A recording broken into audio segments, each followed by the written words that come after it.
तो हम लोग कुछ जीएस के फैक्ट्स देखेंगे आज और खास करके हिस्ट्री का। और देखिए बिहार एपीओ से संबंधित ये सारी चीज़ें आप लोगों को कराई जा रही हैं।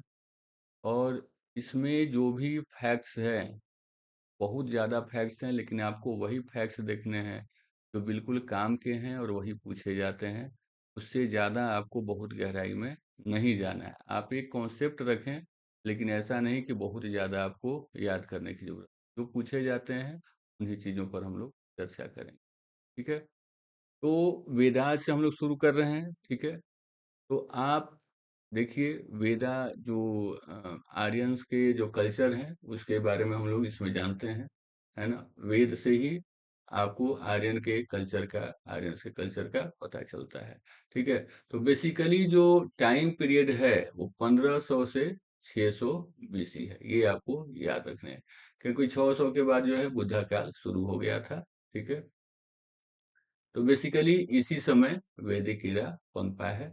ठीक है? अब अगर आप देखें तो 2500 से 1750 माना जाता है हड़प्पा काल। ठीक है? या 2350, ऐसे कई तरह के उसमें पीरियड हैं। तो जो हड़प्पा काल है, हड़प्पा काल का जो अंत हुआ, वहां से वैदिक कल्चर का शुरुआत माना जाता है। सबसे पहले तो यही माना जाता था कि वैदिक काल से ही हमारा हिस्ट्री शुरू होता है। लेकिन एक्सकैवेशन वगैरह हुआ तो बाद में पता चला कि नहीं भाई, इससे पहले भी सभ्यता थी। और सबसे पुरातन जो सभ्यता हमारे यहाँ माना जाता है वो हड़प्पन कल्चर को माना जाता है। अब देखिए, आर्यंस के बारे में कहाँ से आए, इसके बहुत सारे विचार हैं। तो सेंट्रल एशिया जो है, ये पूछा भी जाता है बहुत बार, है ना? तो मैक्स मूलर ने ये सेंट्रल एशिया, मध्य एशिया का सिद्धांत जो रखा था। इसके अलावा यूरोपियन और आर्कटिक रीजन का बीजी तिलक। तो यही दो हैं, तो बहुत सारे, लेकिन ये दो आपको याद रखने हैं। ठीक है? इससे पूछे जाते हैं क्वेश्चन। इसके अलावा जो है कि जो बिलीफ है, ठीक है, कि डिफरेंट स्टेज में, अच्छा, एक बोगज कोई इंस्क्रिप्शन से सवाल पूछे जाते हैं कि बोगज कोई इंस्क्रिप्शंस में एशिया माइनर यानी टर्की, है ना, जो कि चार वेदा में, ठीक है, चार वैदिक जो है गॉड्स, इंद्र, मित्र, वरुण और नासत्य। ठीक है? इंद्र, वरुण, मित्र और नासत्य की चर्चा है।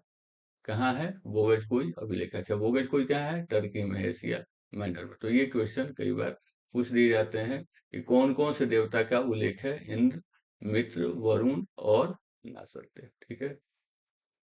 तो अच्छा, नासत्य की पहचान अश्विन के रूप में की गई है। ठीक है? अश्विन देवता के रूप में है। ठीक है? जो कि रीत के संचालक माने जाते हैं। ठीक है? तो इतना गहराई नहीं जाएगा। ठीक है? आप देखें कि वैदिक लिटरेचर की बातें कर लें हम लोग, तो देखिए वेदाज हैं, ब्राह्मण्स हैं, अरण्यकाज हैं, उपनिषद हैं। अब देखिए वेदाज में आपको पता है कि चार वेदाज होते हैं। ठीक है? ये आपको जान लेना है कि ऋग्वेद, यजुर्वेद, सामवेद और अथर्ववेद। ठीक है? ब्राह्मणाज क्या होते हैं? बेसिकली इसी का टेक्स्ट फॉर्म में इसका विस्तृत वर्णन ब्राह्मणाज में रहते हैं। ठीक है? तो ब्राह्मणाज में इसकी चर्चा होती है। ये पद्य में होते हैं वेदाज, और इसकी जो है विस्तृत विवरण गद्य में जो है ब्राह्मणाज में होते हैं। अरण्यकाज क्या होते हैं? जो अरण्य का नाम ही अरण्यक, यानी जंगलों में रहने वाले जो हर्मिट्स हैं, उनके सारे नियम कानून की चर्चा अरण्यकाज में है। ठीक है? इसके अलावा उपनिषद, उपनिषद क्या है? ये फिलोसफिकल ग्रंथ है। उपनिषद का मतलब होता है समीप बैठना। उपनिषद का मतलब क्या होता है? समीप बैठना। देखिए, Upanishad, to sit near, to sit near. किस लिए नियर बैठना? ज्ञान के प्राप्ति के लिए। ज्ञान, टू गेन नॉलेज, गेन,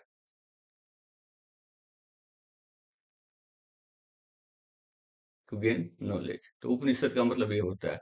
और ये फिलोसफिकल ग्रंथ है, तो सवाल कई बार फिलोसॉफी से ये संबंधित है। ठीक है? तो इससे कई, जैसे संख्या कितनी है? 108 संख्या इसकी। तो सवाल कितने बन जाते हैं उपनिषद से? संख्या कितनी है? पहला तो सवाल ये हो जाता है। संबंधित किससे है? तो फिलोसफी से संबंधित है। ठीक है? और इसका मतलब क्या होता है? To sit near. अच्छा, इसको वेदांत भी कहा जाता है। क्या कहा जाता है? वेदांत, वेदांत यानी वेदों का अंत। ठीक है? वेदांत। यानी फिलॉसफी। ठीक है। अच्छा, वेदांग अलग है, वो हम लोग बाद में पढ़ेंगे, शिक्षा, कल्प, निरूपण, छंद, ज्योतिष वगैरह जो है। ठीक है। अब देखें, यहाँ उपनिषद हो गया, अरण्यकाज हो गया, हर देखिए ये जो चीजें हैं, आगे आप बौद्ध जब धर्म पढ़ेंगे तो बौद्ध धर्म में इन्हीं चीजों से चीजें ली गई हैं, थोड़े थोड़े बहुत ली गई हैं, जो कि लोग समझते हैं कि बौद्ध तो बिल्कुल अलग, नहीं नहीं, यहीं से एक्सट्रैक्ट करके थोड़ा सा मटेरियल लेकर के बुद्ध ने इस धर्म को बना दिया है। असली फिलोसफी ये है, इससे बड़ा फिलोसफी कोई नहीं है हमारे यहाँ। ठीक है। तो ये बातें हो गई। अब देखिए,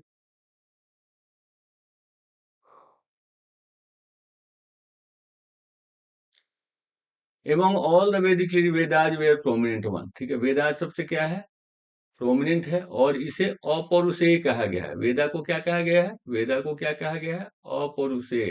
अपौरुषेय यानी कि पुरुष द्वारा नहीं लिखा गया, यानी ये गॉड द्वारा लिखा गया है। ये बातें वेदा के बारे में कही जा रही है। अच्छा, वेदा शुरू में श्रुति ज्ञान पर आधारित था, सुन सुन करके इन बातों को दिया जाता है। अच्छा, वेदों की संख्या कितनी है, वेदाज कितने हैं, चार है। कौन कौन है, ऋग वेदा, सामवेदा, यजुर्वेदा, यजुर और अथर्व। देखिए ये संबंधित सब अलग अलग, जैसे ऋग्वेद का संबंध आयुर्वेद से है। ठीक है, यजुर्वेद का सेक्रीफाइस से है, सेक्रीफाइस यानी यज्ञ से संबंधित है। उसी तरह से सामवेद का म्यूजिक से है ना। और अथर्ववेदा का ओकल्ट प्रैक्टिस से है ना, स्पेल वगैरह से, जादू टोना वगैरह से संबंधित है। तो ये भी आपको ध्यान रखना है, इसके ब्राह्मण कौन से हैं, इसके रिसाइटर कौन से हैं, कौन रिसाइट करते हैं इसको, ये सारे आपको ध्यान में रखने हैं। ठीक है। तो इस तरह से आपको फैक्ट्स को ध्यान में रखने हैं। ठीक है। अब देखिए, एक जो महत्वपूर्ण क्वेश्चन आता है इससे कि कितने सूक्त हैं, तो 1028 हाइम्स हैं इसमें, 1028 सूक्त इसमें हैं। ऋग्वेद में कितने हैं, 1028 सूक्ताज, है ना, यानी हाइम्स। ये क्वेश्चन पूछा जाता है। इसके अलावा 10 मंडल हैं, 10 मंडल, 10। अच्छा, 10th मंडल में पुरुष सूक्त की चर्चा है। पुरुष सूक्त, ये क्वेश्चन पूछा जाता है कि पुरुष सूक्त किसमें है, तो 10वें मंडल में पुरुष सूक्त की चर्चा है। ठीक है।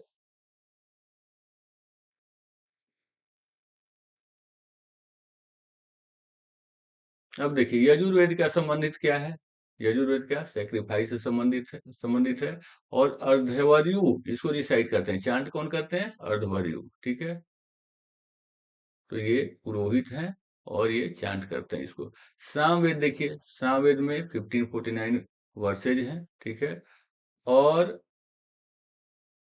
ये किसके द्वारा चांट किया जाता है, उद्गात्री द्वारा। उद्गात्री यानी गायन से संबंधित है। ठीक है। तो ये उद्गात्री द्वारा इनको चांट किया जाता है।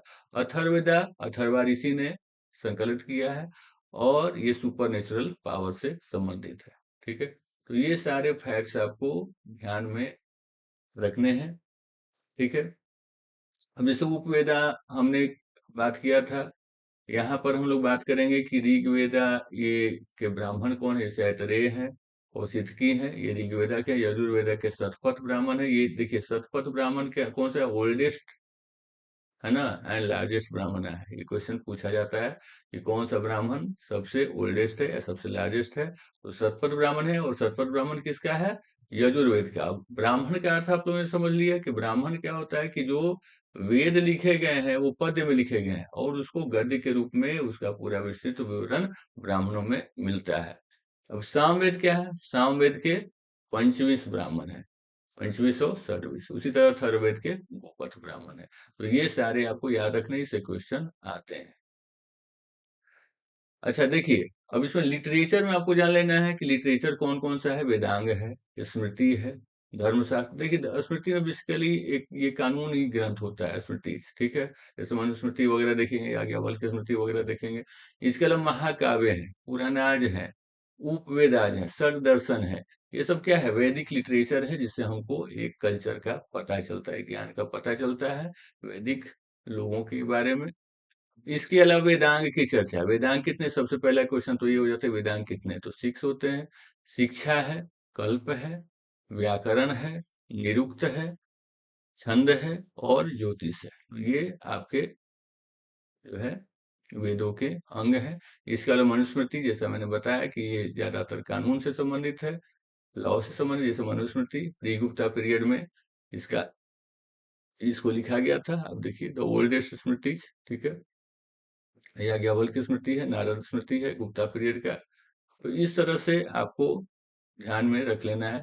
इससे कई बार क्वेश्चन इस तरह से आ जाते हैं कि किस पीरियड में, जैसे खास करके आपको नारद स्मृति का पूछा जा सकता है, पराशर स्मृति का पूछा जा सकता है, मनुस्मृति का पूछा जा सकता है, कब इसको संकलन किया गया, ठीक है। तो ये सारी चीजें आपको ध्यान में रखनी है, ठीक है। तो जो जीके के क्वेश्चन हैं आपको इसी तरह से बनते हैं। बहुत ज़्यादा आपको ऐसा नहीं कि बहुत ज़्यादा गहराई में पूछे जाते हैं। पूछे जाएँगे तो यहीं से क्वेश्चन पूछे जाएँगे।